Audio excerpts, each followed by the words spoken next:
أعوذ بالله من الشيطان الرجيم بسم الله الرحمن الرحيم وإذا قيل لهم آمنوا كما آمن الناس قالوا أنؤمن كما آمن السفهاء ألا إنهم هم السفهاء ولكن لا يعلمون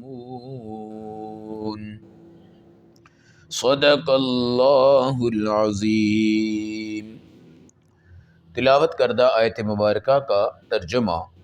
وَإِذَا قِيلَ لَهُمْ آمِنُوا، جب ان منافقین سے یہ کہا جاتا ہے کہ تم ایسے ایمان لاؤ کما آمن الناس، جس طرح یہ لوگ ایمان لائے ہیں، تو قالوا، وہ بدبخت جواب میں کہتے ہیں کہ انؤمن کما آمن السفہاء، کیا ہم ایسے ایمان لائیں جیسے بے وقوف لوگ ایمان لائے ہیں۔ الا، خبردار ہو کر کے سنو، انہم هم السفہاء، اصل بے وقوف یہی ہے، ولکن لا یعلمون، مگر یہ جانتے نہیں۔ اللہ کے فضل و کرم سے آیت نمبر 13 سورۃ البقرہ پارہ نمبر 1 کی تلاوت آپ نے سماعت فرمائی۔ ایمان دنیا اور آخرت کی نجات کا ایک واحد ذریعہ ہے۔ ایمان کا نمونہ کون ہو سکتا ہے؟ قرآن حکیم کہتا ہے آمن الناس، جیسے لوگ ایمان لاتے ہیں ایسے تم ایمان لاؤ۔ لوگوں سے مراد تمام صحابہ بھی ہیں، اور بعض روایات کے مطابق اس وقت عبداللہ بن سلام رضی اللہ تعالیٰ عنہ جو اسلام لائے، اور نبی کریم صلی اللہ علیہ وسلم سے انہوں نے کہا کہ یا رسول اللہ صلی اللہ علیہ وسلم، میں چند آپ سے سوال کرتا ہوں، اگر آپ مجھے جواب دے دیں گے، اور یہ جواب وہی دے سکتا ہے جو اللہ کا نبی ہوتا ہے، پھر میں ایمان لے آؤں۔ حضور صلی اللہ علیہ وسلم نے پوچھا او بتاؤ کیا ہے سوال؟ کہا یا رسول اللہ آپ بتائیں کہ جنت میں جب انسان جائے گا تو سب سے پہلے اللہ اس کو کیا چیز کھانے کے لیے دیں گے؟ تو رسول اللہ صلی اللہ علیہ وسلم نے فرمایا کہ مچھلی کا جو جگر ہوتا ہے وہ زائد حصہ اللہ اس کو نصیب فرمائیں گے۔ پھر کہنے لگے یا رسول اللہ صلی اللہ علیہ وسلم، آپ یہ بتائیں کہ جس وقت بچہ یا بچی ہوتا ہے، کوئی تو ماں پہ جاتا ہے اور کوئی باپ پہ جاتا ہے، اس کی کیا وجہ ہے؟ تو حضور صلی اللہ علیہ وسلم نے فرمایا اگر مرد کا پانی غالب آ گیا تو باپ پہ جائے گا، اگر عورت کا پانی غالب آیا تو ماں پر جائے گا۔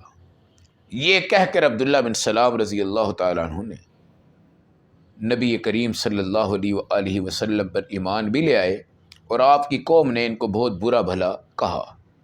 عبداللہ بن سلام ایسے صحابی ہیں جن کے متعلق ہمارے نبی نے فرمایا کہ بھائی جس نے چلتا پھرتا جنتی دیکھنا ہونا وہ عبداللہ بن سلام کو دیکھ۔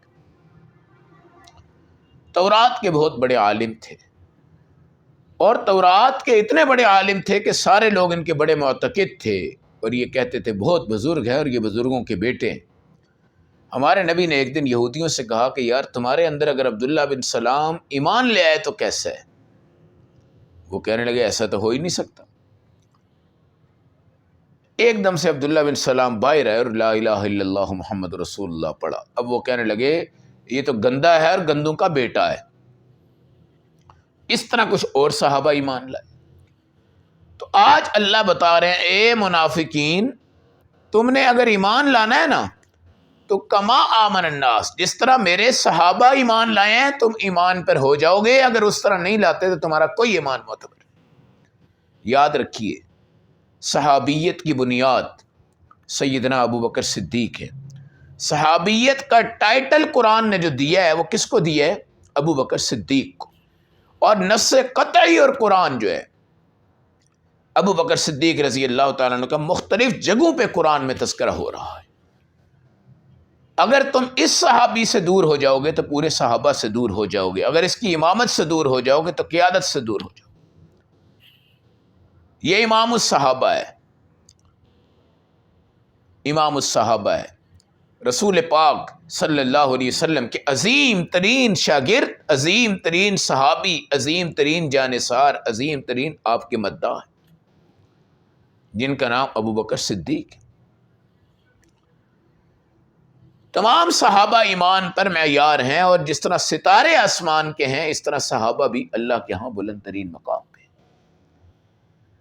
اللہ نے کہا کہ تم نے ایمان لانا ہے تو صحابہ کو دیکھتے جاؤ، ان کی صورت ایمان، ان کے ہاتھ ایمان، ان کا جسم ایمان، ان کا بول ایمان، ان کی نظر ایمان، ان کے گھر ایمان، ان کا محلہ ایمان، ان کے عقیدے ایمان، ان کی تجارت ایمان، ان کی نماز ایمان، ان کے باتیں ایمان، ان کی دیانت ایمان، ان کی صداقت ایمان، ہر چیز میں پاؤں کے ناخن سے لے کے سر کے بالوں کی چوٹی تک جو صحابہ کرتے ہیں تم کرو، ایمان ہے۔ اگر تم صحابہ کے راستے سے دائیں بائیں ہوئے، ایمان نہیں۔ کوئی بندہ کہے جی میں اللہ کی توحید کو مانتا ہوں، حضور پاک کی رسالت کو مانتا ہوں، مگر صحابہ میں کچھ کو مانتا ہوں کچھ نہیں مانتا، وہ توحید رسالت کے باوجود کافر ہو جائے، یاد رکھیے۔ کوئی بندہ کہے جی میں فلاں صحابی کو نہیں مانتا باقی سب کو مانتا ہوں، وہ بھی کیا ہو جائے گا؟ کافر ہو جائے گا۔ چاہے دیوبندی ہو، چاہے بریلوی ہو، چاہے شیعہ ہو، چاہے اہل حدیث ہو، چاہے کوئی طبقہ ہو، چاہے مرزائی ہو، صحابہ کو نہیں مانتا تو بھی کافر، حضور پاک کو نہیں مانتا تو بھی کافر، نبوت کے اندر کوئی تعویل کر کے اپنے بندوں کو نبی بنانے کے لیے آگے بڑھتا ہے تو بھی کافر۔ آخر معیار ہیں۔ قرآن نے جب آپ سے یہ بات کہی کہ اگر تم کسی ٹائم آؤ، کسی وقت آ جاؤ، صحابہ کو دیکھنا ہو، تو اللہ تمہیں بتا رہا ہے کہ میرے صحابہ کون ہیں۔ تراہم رکعا سجدا، کبھی وہ رکوع میں ہوں گے، کبھی وہ سجدے میں ہوں گے۔ سیماہم فی وجوہہم من اثر السجود، ان کی پیشانی پہ سجدوں کے نشانات ہوں۔ اشداء علی الکفار، وہ کافروں پہ سخت سے سخت تلوار ہوں گے۔ رحماء بینہم، آپس میں ان کی محبتیں بہت زیادہ ہوں۔ یہ صحابہ ہیں۔ تمام صحابہ حضرت ابو بکر صدیق کے شاگردوں میں شمار کیے جاتے ہیں، اور ابو بکر صدیق کا گھرانہ اور اس کی عظمتیں کیا کہنے۔ تو ایمان لانا ہے تو کس کی طرح لانا ہے؟ صحابہ کی طرح۔ یہ بات تو ہو گئی۔ وہ بدبخت منافق بولے، کیا بولے؟ انؤمن کما آمن السفہاء، کیا ہم ایسے ایمان لائیں جیسے بے وقوف ایمان لائیں؟ نعوذ باللہ۔ ان بدبختوں نے سب سے پہلے صحابہ کو بے وقوف کہا ہے۔ سنو، میرے اللہ نے اس پر کوئی اور جملہ استعمال نہیں کیا، کوئی اور لفظ کا جواب نہیں دیا۔ اللہ کیا خوبصورت دفاع ہے کہ جب آپ کو کوئی گالی دے کر بھاگتا ہے، آپ کی ماں کو کوئی گالی دے کے بھاگتا ہے، آپ کے گھر میں کوئی کسی کو گالی دیتا ہے، آپ کے خاندان، آپ کی نسل، آپ کے حسب میں کوئی کمی کہہ دیتا ہے، کوئی سویپر کہہ دیتا ہے، کوئی چوڑا کہہ دیتا ہے، کوئی جلاحا کہہ دیتا ہے، اگر تم غیرت مند خاندان کے ہو نا، ایک دم کھڑے ہو کر ہوتے ہو، سن بھائی، خبردار کہ تو نے منہ سے ہمارے خاندان کی یہ نسبت کی، کوئی تذلیل اور تحقیر کی۔ میرا اللہ جو صحابہ کا مالک، صحابہ کا خالق، صحابہ سے پیار کرنے والا، صحابہ کو راشدون کہنے والا، مفلحون کہنے والا، فائزون کہنے والا، رضی اللہ کہنے والا، رضی اللہ عنہم کہنے والا، رضو عنہ کہنے والا، اولئک هم الفائزون کہنے والا، جنت کا ان کے لیے تذکرہ کرنے والا، آسمانوں پہ ان کا ذکر کرنے والا، اس اللہ کے سامنے ان پاگلوں نے کیا کہا کہ یہ تو بے وقوف ہیں۔ تو اللہ نے کیا کہا؟ الا، ٹھہر جاؤ، کان کھول لو، کان کھول کے میری بات سنو، انہم هم السفہاء، یہ بے وقوف ہیں، صحابہ بے وقوف نہیں۔ ناراض نہیں ہونا، مگر یہ بات میری آپ ذہن میں رکھیے گا، اگر کوئی بندہ صحابہ کو سفہاء بے وقوف کہتا ہے تو اللہ نے اس کو کیا کہا ہے؟ سفہاء اور بے وقوف۔ کوئی صحابہ کو کافر کہے گا، ہم اس کو کافر کہیں گے۔ کوئی ان کو شیطان کہے گا، ہم اس کو شیطان کہیں گے۔ کوئی کتے کا نام دے گا ہم اس کو لعین ترین کتا کہیں گے، کوئی خنزیر کا نام دے گا ہم اس سے بڑا خنزیر اس کو کہیں گے، کوئی ان کو حرامی کا لقب دیتا ہے جس طرح بعض بدبخت دیتے ہیں ہم اس کو بھی حرامی النسل کہیں گے، کوئی ان کو غلط نسب والا کہتا ہے ہم اس کو غلط نسل والا کہیں گے۔ اللہ نے کہا کہ صحابہ کو جس زبان میں گالی پڑے تم اس زبان میں گالی دو، یہ خدا کا طریقہ بھی ہے، خدا کا حکم بھی ہے، خدا کا نظام بھی ہے۔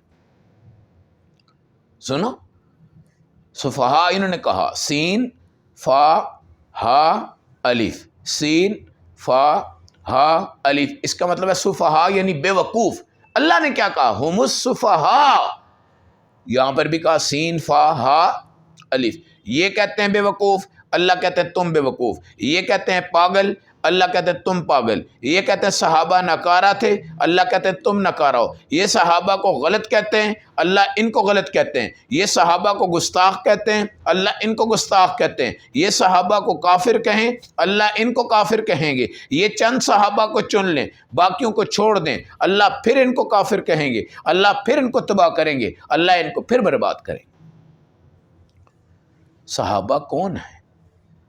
کون ہیں جو حضور پاک کے پاس بیٹھے ہوں، جن کی نگاہوں نے میرے آقا کو دیکھا ہو، جن کے ہاتھ رسول اللہ کے ہاتھ میں آئے ہوں، جنہوں نے رسول اللہ کے کپڑے دھوئے ہوں، جنہوں نے میرے نبی کی جوتیاں اٹھائی ہوں، جنہوں نے میرے نبی کو استنجے کے لیے پانی دیا ہو، جنہوں نے میرے نبی کو مسواک بنا کے دی ہو، جنہوں نے میرے نبی صلی اللہ علیہ وسلم کے دسترخوان بچھائے ہوں، جنہوں نے حضور اکرم کے ساتھ جہاد کیا ہو، جنہوں نے اپنے خون بہائے ہوں، جن کی فکر رات کی بھی نبی ہیں، دن کی بھی نبی ہیں، ان کا مال نبوت پہ قربان، جان اسلام پہ قربان، ایمان کے ساتھ رسول اللہ کے ساتھ ان کا تعلق پوری کائنات میں سب سے اعلیٰ ہے، سب سے افضل ہے، سب سے اتم ہے۔ اس لیے صحابہ کے بارے میں کبھی بھونکنا نہیں تم نے، کبھی کوئی غلط بکواس نہیں کرنی، کبھی اپنی زبان کو گندی زبان سے صحابہ کو گالی نہیں دینی، کبھی ایک صحابی کی بھی تحقیر نہیں کرنی، تذلیل نہیں کرنی۔ ایک ایک صحابی کی تاریخ کو پڑھو، دنیا میں پھیلاؤ، گلیوں میں پھیلاؤ، سوشل میڈیا پہ پھیلاؤ۔ بعض ہمارے بدبخت طبقے ہیں جو امیر معاویہ رضی اللہ تعالیٰ عنہ کی گستاخی کر کر صحابیت کی لائن سے انکار کرتے ہیں، بعض ابو بکر صدیق کی گستاخی کرتے ہیں، بعض اماں عائشہ رضی اللہ تعالیٰ عنہ کی گستاخی کرتے ہیں۔ خدا کے بندو، اگر عائشہ ماں کو غلط کہتے ہو تو بیٹی فاطمہ کو اچھا کیسے کہہ سکتے ہو؟ اگر عائشہ ماں کو غلط کہتے ہو، حسن حسین کو اچھا کیسے کہہ سکتے ہو؟ اہل بیت میں ماں بھی تو ہوتی ہے، حضور پاک کی ازواج بھی تو ہوتی ہیں جو حرم رسول اللہ صلی اللہ علیہ وسلم کی زینت تھی، اور جبرائیل امین اور فرشتے آ کر ان کو سلام کرتے تھے، اور آج ان کے حجرے کو، کمرے کو میرے نبی کا روضہ بنایا گیا ہے، اور آج اسی روضہ کو دیکھو گے اللہ تمہارے اوپر جنت کو واجب کر دیتے ہیں۔ اللہ سے ڈرو، اللہ سے ڈرو، اللہ سے ڈرو۔ صحابہ کے بارے میں کلین شیو ہو کر، بغیر داڑھی کے ہو کر، جوا کھیل کر، شراب پی کر، سگریٹ پی کر، گندی زبانیں استعمال کر کر، حرام کھا کر صحابہ کے بارے میں بکواس بہتان لگانے والا طبقہ اپنی زبان کو بھی غلام دے اور اپنے ایمان کو بچائے، ان قریب وہ قبر میں اترے گا تو میرا اللہ بڑا غیرت مند ہے، اور اللہ کی غیرت کے تقاضوں میں یہ ہے کہ ختم نبوت کا محافظ بھی اللہ ہے اور عظمت صحابہ کا محافظ بھی اللہ ہے۔ اللہ ہم سب کو عمل و سمجھ کی فہم کی توفیق